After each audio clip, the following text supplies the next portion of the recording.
Hi යාළුවනේ. ඔයාලව සාදරයෙන් පිළිගන්නවා අපේ රිවිව්ස් YouTube channel එකට. අද මම ඔයාලට අරගෙන ආවේ 2025 රිලීස් වන ඇක්ෂන් රොමෑන්ස් ගණයට අයත් වෙන The George movie එකේ සම්පූර්ණ කතාව. එහෙනම් වැඩි කතා නැතුව අපි යමු movie එකට.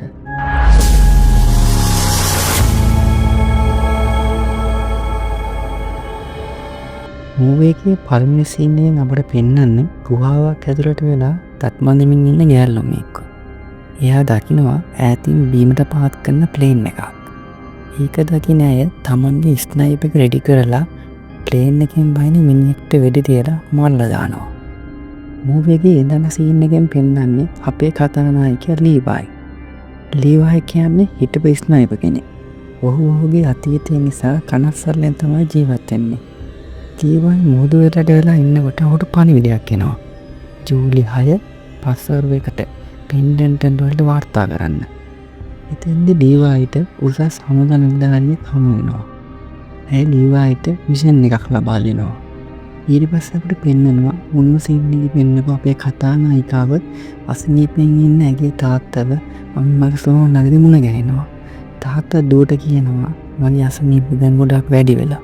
මට දැන් මැරෙන්න ඕන. වැලන්ටයින් දවසේ මමත් ඔයයි අම්මා ගාවට යනවා. ඔයා කොහේ හිටියත් මං වෙනුවෙන් ඉටිපන් මපත් වරන්න. ඊළඟට අපිට පෙන්වන්නේ ලීවයිව හෙලිකොප්ටර් එකකින් මිෂන් එක තියෙන තැනට අරගෙන යනවා. හෙලිකොප්ටර් එකේ ඉන්න හමුදා නිලධාරිනියක් කියනවා මිනිත්තු 3කින් අපි ගුවන් ගමන් රහිත කලාපයේ කෙළවරට යනවා. අපිට ඔයාව ගෙනියන්න පුළුවන් එතැනට විතරයි. ගොඩ වැස්සාට පස්සේ තව කිලෝමීටර් 31ක් උඩරට පයින් යන්න වෙනවා. ලීවයි අහනවා අපි කොහෙද ඉන්නේ කියලා. ඇය කියනවා ඒක කියන්න මට අවසර නැහැ. පැරෂූට් එකක් දාගෙන හෙලිකොප්ටර් එකකින් බිමට පනින ලීවයි පහළට ඇවිල්ලා ලොකේෂන් එකට යන්න පිටත් වෙනවා. කන්දක් නැගලා නගත් තරණී කරලා කැලෑවත් පවුවරින් ලීවයි කොහොමද ලොකේෂන් එකට එනවා. එතනට ආවට පස්සේ හම්බ වෙනවා එතන අවුරුද්දක් සේවය කළ හමුදා නිලධාරියා වන ජේඩී. ජේඩී අහනවා ඔයාට මිෂන් එක ගැන එයා මොනවද කිව්වේ? ලීවයි කියනවා මට මොකුත් කිව්වේ නැහැ. එයාලා මට සලකුණු නොකරපු සිටියම දුන්න විතරයි. මම ඉන්න තැන මමවත් දන්නේ නැහැ. ජේඩීගේ රාජකාරිය අදින් ඉවර වෙනවා. ජේඩී ලීවයිට කියනවා මම ඔයාට හැමදේම කියලා දෙන්නම්. ඊට පස්සේ එයාලා යනවා බටහිර කුරුණු නිරීක්ෂණ මුරපොළට. මේක තමයි ලීවයිගේ දවස් 365කට ගෙදර වෙන්නේ. අනිත් පැත්තට වෙන නැගෙනහිර කුරුණ කියලා තව එකක් තියෙනවා. ජේඩේ නම් කියන්නේ අනිත් පැත්ත එක්ක සම්බන්ධ වෙන්න එයාලට තානම් කියලා. ජේඩේ ලීවයිට පැහැදිලි කරලා දෙනවා තුරුගේ උතුර සහ දකුණු පැත්තේ බිම්බෝම්බ සහ මාරාන්තික පාදක තියෙනවා කියලා. අනිත් පැත්තට කොහොමවත් යන්න බෑ කියලා. ඒ වගේම අවුරුද්දකට සැරයක් නැගෙනහිර කුරුණයත් මාරු වෙනවා. ඔයාට එයාලගෙන් ප්‍රශ්නයක් වෙන්නේ නැහැ. ඔයා ඔයාගේ වැඩේ කරන්න එයාලා එයාලගේ වැඩේ කරයි. ඒ වගේම ඔයා හැමදාම බටහිර ගැටේ පරීක්ෂා කරලා තියෙන සංකීර්ණ තුවක්කු වලට පතුරම් පුරවන්න. ඒ වගේම ආරක්ෂිත වැට බිම්බෝම්බ සහ ක්ලෝකර් පරීක්ෂා කරන්න. එතකොට ලීවයි අහනවා මොකද්ද ක්ලෝකර් කියන්නේ කියලා. ක්ලෝකර් කියන්නේ චන්ද්‍රිකා සම්ප්‍රේෂණ වර්ගයක්. ඒක හදලා තියෙන්නේ ඔත්තු බලන් චන්ද්‍රිකා වලට තුරුගේ පේන්නේ. ඒ වගේම ක්ලෝකර් අක්‍රිය වුණොත් ස්ට්‍රේට් ඩෝර් ප්‍රොටෝකෝල් කියන එක ක්‍රියාත්මක වෙනවා. ඒ වෙලාවට සයිරන් සද්දය වුණොත් පිස්සෙන් වගේ දුවන්න. මේ ඔක්කොම ආගෙන හිටිය ලීවයි යනවා මොකද්ද මිෂන් එක? මිනිස්සු දුර්ගයට යන එක නවත්තන එකද කියලා. ඒකට ජේඩී උත්තර දෙනව නැහැ. ඔයාගේ මිෂන් එක තමයි දුර්ගයෙන් එළියට එන්න උන්න ඔයා නවත්තන්න ඕන. එයාලට කියන්නේ අවතාර මිනිස්සු කියලා. උන් මොක්කොද කියලා කිසි කෙනෙක් දන්නේ නැහැ. මට ඔයාලට කියන්න පුළුවන් දේ තමයි 1940 ගණන් වල අශ්වාරෝහකයෝ 2400ක් මෙහෙට එවලා තියෙනවා. මේ දුර්ගයේ පිළිවෙලක් කරන්න. හැබැයි ඒ කවුරුත් ආයේ ඇවිල්ලා නැහැ. එදායින් පස්සේ තමයි මේක තහනම් කලබයක් වෙලා තියෙන්නේ. ඊට පස්සේ අපිට පෙන්නනවා ජේඩීයාගේ මිෂන් එක ඉවර කරලා හෙලිකොප්ටර් එක එනකම් බලාගෙන ඉන්නවා. හෙලිකොප්ටර් එක ඇවිල්ලා ජේඩීව කඹයක් දාලා උඩට අරගෙන හෙලිකොප්ටර් එකේ ඉන්න නිලධාරියෙක් කියනවා අනන්‍යතාවය තහවුරු කරන්න කියලා. ජේඩේ තමන්ගේ අනන්‍යතාවය තහවුරු කරාට පස්සේ ඒ නිලධාරියා ජේරියට වෙඩි තියලා මාරලා දානවා. ඊට පස්සේ නිලධාරියා අර මුලින්ම පෙන්නපු ලීවායිට මිෂන් එක බාර දුන්න කාන්තාවට කතා කරලා කියනවා වැඩේ සම්පූර්ණයි කියලා. ඊට පස්සේ අපට ආයෙත් පෙන්වන්න අපේ ලීවායිව. ලීවායි පොතක් ගන්න පොත් රාකේගාවට ගියාම දකිනවා කලින් එතන හිටපුවා බිත්තේ ලියලා තියෙන දේවල් ලීවායි ඒවා කියවලා බලනවා. එයාලගේ නම් මේමත් ලියලා තියෙනවා. ලීවායි එළියට වෙලා හිටි දකිනවා නැංගිනිහින කෝල්නට කෙනෙක් ඇවිල්ලා කියලා. ඉතින් ලීවායි දුරදක්නේ අරගෙන බලනවා. ඒ ඉන්නේ අපිට මුලින්ම පෙන්නපු ගෑල්ලම. එයා තමයි නැගින්න කෝල්නට ආව අලුත් කෙනා. ඊට පස්සේ අපිට මාස කීපයකට පස්සේ පෙන්නනවා මේ ගෑල්ලම කේක් කෑල්ල කිටිපන්දම පත්තුක එළියට වෙලා සින්දු ගිහී ඉන්නවා. මේ වෙලාවේ මෙයා දකිනවා ලීවායි එළියට වෙලා පොතක් කියව ඉන්නවා. ඉතින් මෙයා වෙරිල්ලත් තියලා ලීවායිගේ අවධානය අරගෙන කොලේක ඔයාගේ නම මොකක්ද කියලා ලියලා පෙන්නනවා.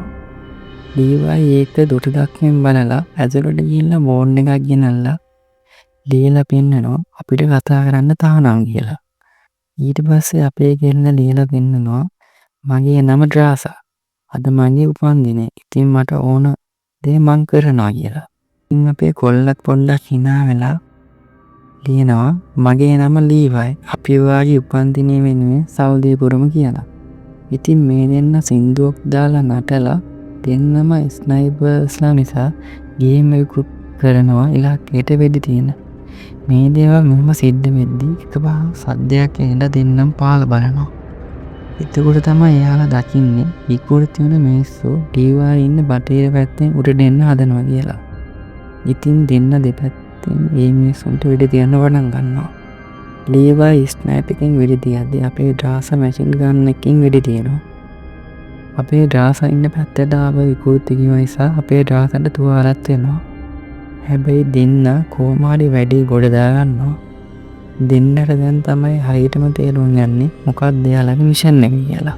මේ විදිහට මාස කිහිපයක් දෙන්න බෝඩ් වල ලියලා සංනිවේදනය කරන ගමන් ඉන්නකොට දෙන්නගේ මේ බැතීම ආදරයක් බවට පත් වෙනවා. මෙහෙම කාලයක් ගියා යද්දී දවසක ලීවායි දකින්නවා ඩ්‍රාසා ඉටිපන්දම පත්තු කරලා ඩාලේ ඉන්නවා. එදා තමයි වැලන්ටයින් දවස. ඩ්‍රාසාගේ තාත්තා මතක් වෙන්න තමයි ඩ්‍රාසා ඉටිපන්දම පත්තු කරලා තියෙන්නේ. ඉතින් මේක දකින්න අපේ ලීවායි යනවා ඇයි ඔයා දුකින් කියලා. එතකොට ඩ්‍රාසා කියනවා අද හරි මම ආව දවසක්. ඔයා මල්ලන් හිටියා නම් කියලා හිතෙනවා. ඒකට නම් ලීවායිටත් උත්තර නැති වෙනවා. මොකද දෙන්නට හම්බෙන්නම් chance එකක් ඇත්තෙම නැහැ. ඉතින් ලීවායි නිදාගෙන ඉන්න අතර එයාට මතක් වෙනවා විත්තිය ලියලා තිබ්බ වචන ටික. කෙනෙකුට කොපමණ දුරක් කියා හැකිද යන්න සොයාගත හැක්කේ බොහෝ දුර යාමට අවධානමක් ගන්න අයට පමණි. ඉතින් ලීවායි උදේම වැඩ පටන් ගන්නවා. රොකට් ලෝන්ච් එකකට කේබල් එකක් සම්බන්ධ කරලා බටහිර යටින් ඉඳන් නැගීර යටියට යවනවා. ඩ්‍රාසා එහා පැත්තේ ඉඳන් ඒක ගහක ගැට ගන්නවා. ඉතින් අපේ ලීවායි මල්ලෙමත් අරගෙන කේබල් එක දිගේ එනවා ඩ්‍රාසා බලන්න. එදා තමයි දෙන්න මුලින්ම මූණට මුණ ගැහින්නේ. අපේ ඩ්‍රාසා ලීවායිට ලස්සන ඇඳුමක් කේමත් ලෑස්ති කරලා දෙනවා. ඊට පස්සේ දෙන්න එයාලගේ පළවෙනි හමුවීම ලස්සනට සමරනවා. ඊට පස්සේ අපිට පෙන්වන්නේ ලීවායි රාත්‍රියේ ඩ්‍රාසා එක්ක ගත කරලා යන්න පිටත් වෙනවා. ලීවායි කේබල් එක දිගේ භාගයක් දුර යද්දී බටහිර පැත්තේ මුඩට විකෘතියින් නිසා ඒ පැත්තේ තියෙන බෝම්බ පුපුරනවා. මේ නිසා ලීවායිගේ කේබල් එක කැඩිලා ලීවායිව පහළ තියෙන දුර්ගයට වැටෙනවා. අමුතු මීදුම්කින් වගේ වැහැලා තියෙන පහළ තියෙන මොකුත් පේන්නේ නැහැ. ඒත් පොඩ්ඩක්වත් ඒ ගැන හිතන්නේ නැතුව ඩ්‍රාසාක් පැරචුට් එකක් දාගෙන පහළට පනිනවා ලීවායිව බේරගන්න. ඩ්‍රාසාව ගඟකට වැටිලා පහළට ගහගෙන යන්න පටන් ගන්නවා. කොහොම හරි try කරලා කෙල්ලට බේරෙන්න පුළුවන් වෙනවා. ඊට පස්සේ පෙන්නනවා අපේ කොල්ලව. ලීවායි ඉන්නේ ගහක එන්නේ සීයක් නැතුව. එහෙම ඉද්දී ගහේ ඉඳන් අමුතු පණුවෙක් වගේ සතෙක් පහර දෙන්න එනකොට ලීවායිට සීය ඇවිල්ලා වෙඩි තියනවා. මේ නිසා ලීවායි ගහෙන් පහළට වැටෙනවා. ඒත් එක්කම ගහේ පන් තියෙන මුල් වගේ දෙයක් ලීවායිව අල්ල ගන්නවා. කොහොම හරි වෙඩි සද්දයෙන් ඩ්‍රාසා ඇවිල්ලා ලීවායිව බේර ගන්නවා. දෙන්න තුවක්කුත් අරගෙන ඉස්සරහට ඇවිදගෙන යනවා. පහළ තියෙන්නේ අමුතු පරිසරයක්. කොළ පාට මීදුම් වගේ මුකුත් පේන්නේ නැහැ. ගස් ඔක්කොම විකෘති වෙලා, සත්තුත් විකෘති වෙලා, හැමතැනම මැරෙන මිනිස්සුන්ගේ ඇටසැකිලි. මේ දෙන්න මෙහෙම ඇවිදන් යද්දී අශ්වයන්ගේ පිටේ නැගපු විකෘතිය ඇවිල්ලා පහර දෙනවා. දෙන්න කොහොමද ලොකු ගේමක් දීලා ඒ අය ඉවරයක් කරනවා. මැරෙන විකෘතිකේ පරීක්ෂා කරපු ලීවයි හොයාගන්නවා ඒ පරණ හමුදාවේ කෙනෙක් කියලා.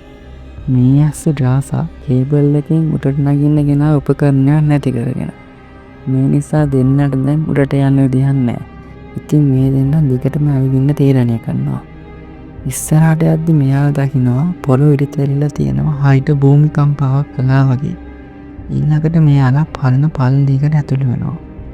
ඒකි මැරෙන මිනිස්සුන් ඇටසැකිලි ගොඩක් තමයි මෙයාලට දකින්න පුළුවන් වෙන්නේ. හැමෝම සයිනයිඩ් කරලා තමයි මැරලා තියෙන්නේ කියලා ලීවල් හොයාගන්නවා. මේ දෙන්න ඇතුළට වෙලා ඉද්දි එකපාර ලොකු මකුළු වගේ පහර දෙනවා.